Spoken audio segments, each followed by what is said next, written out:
Denis Le Guen, bonjour. Merci d'avoir accepté notre invitation.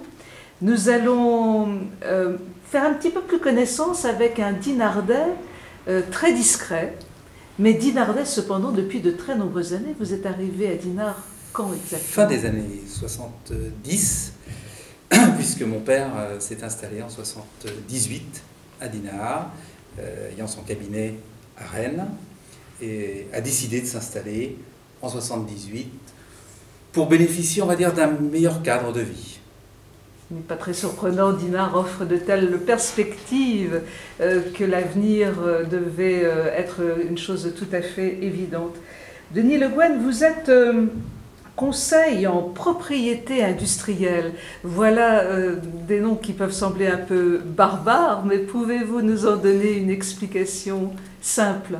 Alors, la profession de conseil en propriété industrielle, c'est une profession réglementée, au même titre que la profession d'avocat, profession d'huissier, profession d'expert comptable, et la profession de conseil en propriété industrielle, une profession de juriste et d'ingénieur. Aujourd'hui, l'ordre des conseils en propriété industrielle, c'est environ 850 personnes pour l'obtention de titres de propriété, brevets, marques, dessins et modèles. Qu'est-ce qu'une propriété industrielle? Alors, une propriété industrielle, c'est tout ce qui couvre par le code de la propriété intellectuelle le droit des brevets, le droit des dessins et modèles, le copyright, la marque. Pour définir rapidement, le droit des brevets, c'est de protéger toutes les fonctions techniques. Le droit des marques, c'est la protection des signes distinctifs d'une marque pour un produit, pour un service, dans l'agroalimentaire, dans l'électronique. Le droit des dessins et modèles et le droit d'auteur, c'est tout ce qui touche au monde des auteurs, du cinéma, des écrivains, et puis au monde du design industriel, c'est-à-dire le monde de la joaillerie, le monde du meuble. Voilà résumé rapidement ce qu'englobe le monde de la propriété intellectuelle, couvert par le code de la propriété intellectuelle. Qui sont en règle générale vos clients? Alors nos clients sont soit des grands groupes internationaux dans les domaines de haute technologie, puisque le cabinet est plutôt spécialisé dans le domaine de l'électronique, des télécoms, du traitement du signal, du monde des multimédias, et dans le domaine des marques et des dessins et modèles, dans les domaines du luxe et de l'agroalimentaire. Agroalimentaire, bien évidemment, très sensible dans le Grand Ouest, Bretagne, Ille-et-Vilaine. Mais le cabinet a également des clients, des connexions sur le nord Ille-et-Vilaine, c'est-à-dire îles comme Saint-Malo ou sur la côte d'Émeraude. Il y a certains clients qui représentent effectivement une clientèle relativement faible dans l'activité principale du cabinet, où aujourd'hui nous sommes 27 personnes sur les différents sites. Mais le siège social reste à Dinard. Avec une vocation à l'international, j'imagine? Oui, puisque nous déposons donc des titres. Ces titres de propriété sont déposés en France, puis en Europe par l'intermédiaire de l'Office européen des brevets qui se situe à Munich et qui couvre l'ensemble des pays de l'Union européenne et au-delà, et la marque de l'Union européenne et le modèle de l'Union européenne qui couvre également les pays, les 28 pays de l'Union européenne en attendant le Brexit. Alors, une petite question comme ça, très très simple. Admettons qu'un dinardais a une idée brillante et souhaite protéger son idée. Est-ce que c'est vers vous qu'il doit se tourner? La première démarche, effectivement, il peut nous demander à titre de conseil si son idée... Alors, les idées et les genres ne sont pas protégeables. C'est-à-dire qu'une invention, qu'une innovation, pour être protégeable, doit être nouvelle, impliquer une activité inventive et une application industrielle. Donc c'est là le rôle du Conseil de définir dans quelle catégorie il est susceptible d'être protégé ou si son idée n'est pas protégeable. Donc ce type de consultation ne fait en tout cas jamais l'objet d'une facturation, c'est un avis, un premier avis accordé au client. Denis Le Guen, votre cabinet est donc installé à Dinard, d'abord par votre père, puis vous en avez pris la suite. Et aujourd'hui, un nombre de collaborateurs auprès de vous, au nombre de combien? Eh bien, on est 27 personnes, un peu plus d'une quinzaine à Dinard, et une dizaine de personnes sur Rennes, et puis sur nos autres antennes, sur Paris et sur Angers.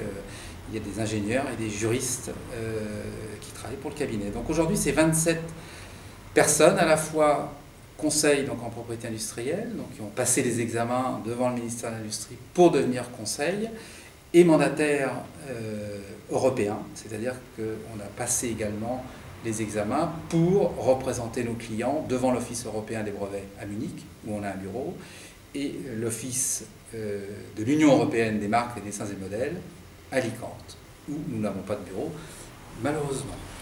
Pour rebondir sur la formation pour pouvoir exercer cette profession, est-ce que vous pouvez nous en dire un tout petit peu plus et les paliers qui peuvent exister entre les différentes formations? Alors, pour devenir conseiller en propriété industrielle, avec la mention de juriste, il faut obtenir un Master 2 avec une spécialisation donc en propriété intellectuelle.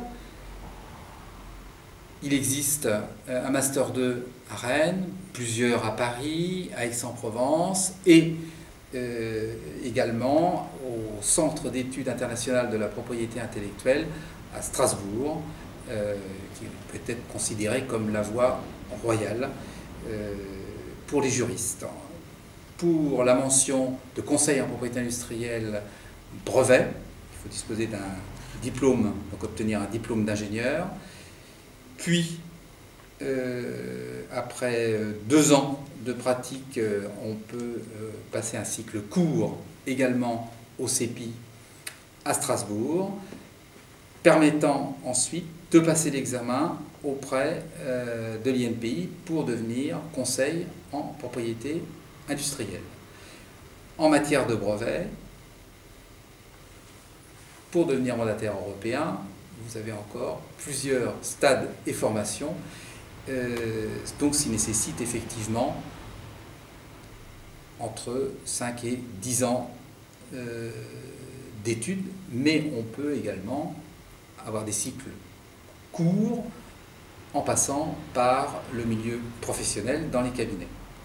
Vous êtes vous-même, vous me le disiez il y a quelques instants, un peu formateur, puisque vous dispensez des cours en faculté à Paris. Alors, pas en faculté, mais à l'École française du barreau, où je donne des cours sur les dessins et modèles et la contrefaçon. Mes collaborateurs donnent également des cours à l'université de Caen, à l'université de Rennes, et de nombreuses formations, sensibilisations dans les chambres de commerce de Saint-Malo, de Rennes, de Caen, Angers, ou dans les écoles d'ingénieurs également. Aujourd'hui, il existe de nombreuses formations dans les écoles d'ingénieurs et de nombreux donc Master 2 dans les universités, ce qui n'était pas forcément le cas il y a encore une dizaine d'années. On sent que l'éducation nationale, de manière un petit peu plus large, en tout cas le ministère de l'Industrie également, ont compris que la propriété intellectuelle, c'était un enjeu important pour nos entreprises, pour l'emploi. Vous voyez bien vous-même, en tant que témoin et acteur de votre profession, les évolutions de ces dernières années. Est-ce que la France prend un peu de rattrapage sur le retard qu'elle avait par rapport aux États-Unis en termes de protection de la propriété industrielle? Alors la France a pris La enfin France et l'Europe. conscience, effectivement, que c'était un outil nécessaire dans les problèmes de compétitivité en Europe et sur un plan plus large sur le plan mondial. Les Allemands ont pris beaucoup d'avance parce que ça fait partie effectivement de leur philosophie d'avoir toujours cette idée de se protéger pour valoriser les ingénieurs, le service, le département recherche et développement, et ainsi obtenir des marchés à l'étranger.